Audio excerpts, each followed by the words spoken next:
A floresta é um dos lugares mais antigos e silenciosos do mundo. Um espaço onde a natureza domina tudo, onde a luz se perde entre as copas das árvores e onde cada passo pode ecoar como se algo estivesse ouvindo. Para muitos, a floresta é um abrigo. Para outros, é um portal. Um lugar onde o invisível se aproxima, onde presenças que não compreendemos se revelam por um segundo, apenas o suficiente para nunca mais serem esquecidas. Hoje, você vai conhecer histórias reais, relatos de pessoas comuns que, ao entrar na mata, viram coisas que não conseguem explicar.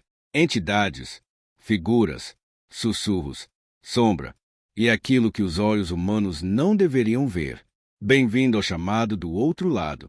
A primeira história vem de Pedro, um jovem acostumado a acampar sozinho. Ele sempre se sentiu confortável entre árvores e silêncio, até a noite em que ouviu passos pesados, arrastados, como se alguém estivesse caminhando ao redor da barraca. Ele achou que fosse um animal, talvez um cervo, mas quando abriu o zíper e apontou a lanterna, viu algo parado entre duas árvores. Uma figura alta, magra demais, imóvel demais. Ela não parecia respirar, e quando a luz tocou aquela pele pálida, quase cinza, a figura recuou, não caminhando, mas deslizando para trás, como se o chão não existisse. Pedro correu sem olhar para trás. Na manhã seguinte, encontrou marcas profundas arranhando a casca das árvores. 5 riscos longos, perfeitos demais para serem de um animal, profundos demais para mãos humanas. A segunda história vem de um casal, Juliana e Marcos, que caminhava ao amanhecer. Eles estavam quase chegando ao carro quando a névoa começou a surgir rápido demais, densa demais, como se brotasse do nada. E então, no meio dela, surgiu uma mulher, ou pelo menos algo em forma de mulher. O vestido branco parecia flutuar, mas o rosto era como se estivesse borrado, apagado por alguma força. Marcos tentava falar, mas Juliana sentiu uma pressão no peito, como se alguém estivesse empurrando-a por dentro. A figura ergueu uma mão, e a névoa se abriu ao redor, formando um círculo perfeito. Quando ambos piscaram, a mulher desapareceu. Mas as pegadas no chão continuavam ali, pequenas, descalças e molhadas. O estranho é que todas apontavam para eles. Nenhuma seguia para o lado contrário. A terceira história aconteceu com um grupo de trilheiros experientes. Eles estavam em uma área remota, fora das trilhas comuns, quando viram uma criança. Uma menina parada entre os troncos, completamente imóvel. Ela vestia algo antigo, como um vestido de algodão gasto pelo tempo. Os trilheiros se aproximaram, chamaram, perguntaram se ela estava perdida. A menina não piscava, não movia os ombros ao respirar. Nada, apenas apontou com o dedo para trás deles. Quando se viraram, ouviram risadas pequenas, infantis, mas que não vinham de uma única direção. Vinham de todas. E quando olharam de volta, a menina havia sumido. Mais tarde, naquela noite, um dos trilheiros sonhou com ela, parada ao lado de sua cama, apontando para a porta do quarto.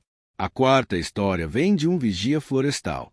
Ele estava fazendo sua ronda noturna quando ouviu passos atrás dele. Quando se virava, não havia nada. Mas toda vez que reiniciava a caminhada, os passos começavam de novo. Ele acelerou o ritmo, os passos atrás também aceleraram. Quando finalmente parou, ouviu algo respirando rente ao seu pescoço, quente, pesado.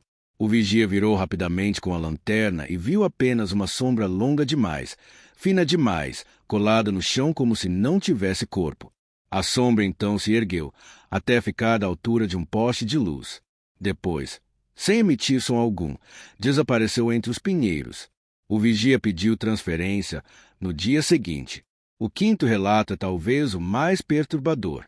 Um homem chamado Luiz entrou na floresta para fotografar animais. Ficou tão entretido que não percebeu que estava ficando tarde. Quando o sol começou a desaparecer, ele sentiu como se estivesse sendo observado. A sensação era tão forte que ele descreveu como um peso no ar. Pouco depois, viu luzes. Não eram lanternas, não eram vagalumes. Eram pequenos pontos brancos movendo-se entre as árvores, em curvas impossíveis, como se dançassem. Luiz começou a filmar, mas a câmera travava sempre que uma das luzes se aproximava. Em certo momento, ele viu uma figura humana, muito alta, sem rosto, com braços que pareciam longos demais. Ela estava parada, como se observasse as luzes também. Quando ele piscou, a figura estava mais perto. Num segundo piscar, mais perto ainda. Ele correu sem olhar para trás, guiado apenas pelo som longe da estrada. Até hoje, ele diz que as luzes não eram ameaçadoras, mas a figura que estava entre elas, aquilo estava caçando. A sexta e última história vem de 3 amigos que se perderam durante uma trilha. O GPS falhava, a bússola girava sem parar, e a mata parecia mudar de aparência a cada caminho que tentavam seguir. Eles começaram a ouvir vozes, baixas, como sussurros entre as folhas. Mas nenhuma das vozes parecia humana. Eram longas, arrastadas, como se fossem palavras de uma língua muito antiga. De repente, viram símbolos riscados nos troncos, formando um caminho. Eles seguiram, porque já estavam desesperados. Mas a cada passo, sentiam o chão vibrar levemente, como se algo muito grande estivesse movendo sob a terra. Ao chegarem a uma clareira, viram uma figura grande, negra, sem forma definida, que parecia absorver a luz ao redor.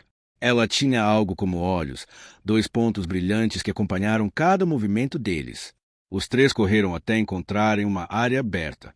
Quando olharam para trás, a figura ainda estava na beira da mata, parada, como se não pudesse sair dali. Todas essas histórias têm algo em comum. Pessoas que entraram na floresta acreditando estar sozinhas e descobriram que havia algo observando. Algo que não pertence ao nosso mundo. Ou talvez pertença, mas prefira se esconder onde a luz não alcança. A floresta guarda mais do que animais e árvores. Guarda presenças, ecos, entidades que talvez existam há muito mais tempo do que nós, e que, por algum motivo, não querem ser vistas. Mas às vezes, apenas às vezes, elas deixam alguém ver, e quem vê, nunca esquece. Este é o chamado do outro lado. E lembre-se, da próxima vez que você entrar na floresta, talvez alguém já esteja lá, esperando você.